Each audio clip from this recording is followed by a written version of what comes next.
வரலாற்றுல சில பேரை பத்தி பேச ஆரம்பிச்சா போதும் ஒரே சர்ச்சை தான் கிளம்பும். அப்படிப்பட்ட ஒரு பேர் தான் முவம்மர் கடாஃபி. ஆனா உண்மையில இவர் யாரு? வாங்க, லிபியாவை 40 வருஷத்துக்கும் மேல தன்னோட இரும்பு பிடியில வச்சிருந்த இந்த சிக்கலான மனிதரோட எழுச்சியையும் வீழ்ச்சியும் பத்தி பார்க்கலாம். இந்த நம்பரை பாருங்க, 42.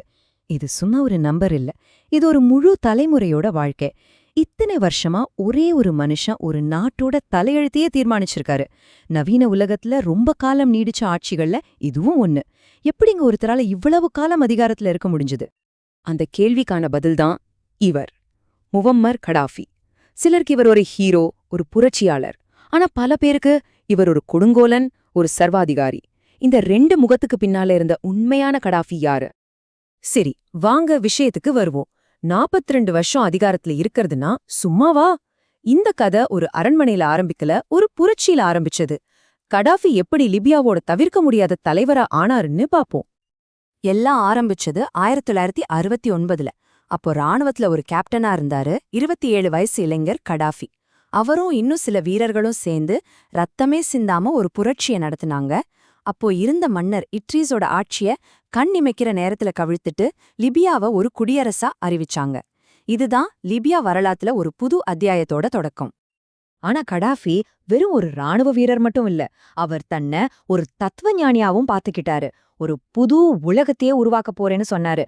அவரோட ஆட்சிக்கு அஸ்திவாரமா இருந்தது ஒரே ஒரு புத்தகம், அவரோட புகழ்பெற்ற பச்சை புத்தகம். இந்த பச்சை புத்தகம்தான் கடாஃபியோட முழு அரசியல் சித்தாந்தத்தோட மையம்னு சொல்லலாம். அவரே இதுக்கு 3வது சர்வதேச கோட்பாடுன்னு பேர் வச்சாரு. அதாவது என்னன்னா, அமெரிக்காவோட முதலாளித்துவமும் வேணாம், சோவியத் யூனியனோட கம்யூனிசமும் வேணாம், எங்களுக்குன்னு ஒரு தனி வழி இருக்குன்னு சொன்னாரு. அப்ப இருந்த காலகட்டத்துல இது நிறைய பேருக்கு ரொம்பவே புதுசா கவர்ச்சிகரமா தெரிஞ்சது. அவரோட சித்தாந்தத்துக்கு 3 முக்கியமான தூண்கள் இருந்துச்சு. ஒன்னு சோஷலிசம், அதாவது நாட்டோட எண்ணவளம் எல்லாமே மக்களுக்கு தான் சொந்தம். 2வது அரபு ஒற்றுமை, சிதறி கிடக்கிற அரபு நாடுகள் எல்லாம் ஒன்னு சேர்க்கணுங்கிற கனவு. 3வது இஸ்லாமிய கோட்பாடுகள், ஆட்சிக்கே ஒரு வழிகாட்டுதல் கொடுக்க. இந்த கொள்கைகள் தான் அவரோட ஆட்சியோட தத்துவவார்த்த முதுகெலும்பா இருந்துச்சு. சரி, இந்த தத்துவத்தை எல்லாம் வெச்சுகிட்டு அவர் எப்படி ஆட்சி செஞ்சாரு? கிட்டத்தட்ட 40 வருஷமா கதாஃபியோட லிபியா 2 வெவ்வேறு முகத்தை காட்டுச்சு. ரொம்பவே முரண்பாடுகள் நிறைஞ்ச ஒரு காலம் அது. ஒரு பக்கம் பாத்தீங்கன்னா, கடாஃபி ஆட்சியில லிபியா நம்ப முடியாத அளவுக்கு பணக்கார நாடா மாறுச்சு. அந்த நாட்டுல கொட்டி கிடந்த எண்ணெய் வளத்திலிருந்து வந்த பணத்தை வச்சு மக்களுக்கு இலவச கல்வி, மருத்துவம், வீடுன்னு கொடுத்தாங்க. ஆனா இன்னொரு பக்கம் இந்த செழிப்புக்கு ஒரு பெரிய விலை கொடுக்க வேண்டியிருந்தது. ஆட்சிக்கு எதிரா பேசுறவங்களை காணாம ஆக்குனாங்க, சித்திரவதை செஞ்சாங்க. அது மட்டும் இல்லாம அவரோட அரசாங்கம் உலகத்துல இருக்கிற தீவிரவாத குழுக்களுக்கு பணம் கொடுத்ததாவும் பெரிய குற்றச்சாட்டு இருந்துச்சு. 40 வருஷமா இரும்பு பிடியில ஒரு நாட்டை வச்சிருந்த பிறகு இனிமே இவரை யாரும் அசைக்க முடியாதுன்னு தான் எல்லாரும் நினைச்சாங்க. ஆனா 2011ல மத்திய கிழக்கு நாடுகள் முழுசும் அரபு வசந்தம்னு ஒரு மக்கள் புரட்சி அலை அடிக்க ஆரம்பிச்சது. அந்த அலை லீபியாவோட கதவுகளையும் ரொம்பவே பலமா தட்டுச்சு. அதுக்கப்புறம் நடந்ததெல்லாம் ரொம்பவே வேகம். பிப்ரவரி 2011ல ஆரம்பிச்ச அமைதி போராட்டங்களை கடாஃபி அடக்க முயற்சி செஞ்சாரு. ஆனா அது ஒரு பெரிய உள்நாட்டு போரா மாறிடுச்சு. போராட்டக்காரங்களுக்கு ஆதரவா நேட்டோ படைகள் வானத்திலிருந்து தாக்குதல் நடத்த ஆரம்பிச்சாங்க. பாருங்க, வெறும் 8 மாசத்துல அக்டோபர் 2011ல கடாஃபி அவரோட சொந்த ஊர்லயே கிளர்ச்சி படைகளால பிடிக்கப்பட்டு கொல்லப்பட்டாரு.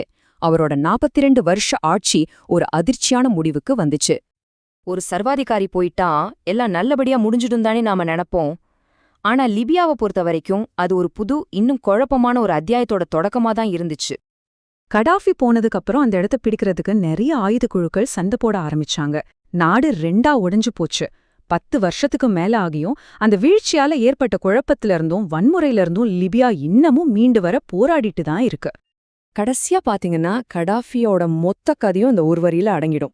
சில லிபியா மக்கள் இன்னிக்கும் அவர் ஒரு ஹீரோவா பாக்குறாங்க, நாட்டோட செல்வத்தை மக்களுக்கு கொடுத்தாருன்னு சொல்றாங்க.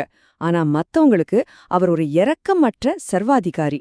உண்மை என்னன்னா, இந்த 2க்கும் நடுவுல எங்கேயோ தான் அது ஒழிஞ்சிருக்கு. அப்போ நாம ஆரம்பிச்ச அதே கேள்விக்கு மறுபடியும் வருவோம்.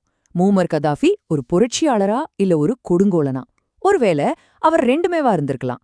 அவரோட கதை நமக்கு என்ன சொல்லுதுன்னா, ஒரு தனி மனுஷனோட கொள்கையும் அதிகாரமும் ஒரு நாட்டோட தலையெழுத்த நல்ல விதமாவும் கெட்ட விதமாவும் எப்படி மாத்த முடியுங்கிறதுக்கு ஒரு பெரிய உதாரணம். இத பத்தி நீங்க என்ன நினைக்கிறீங்க?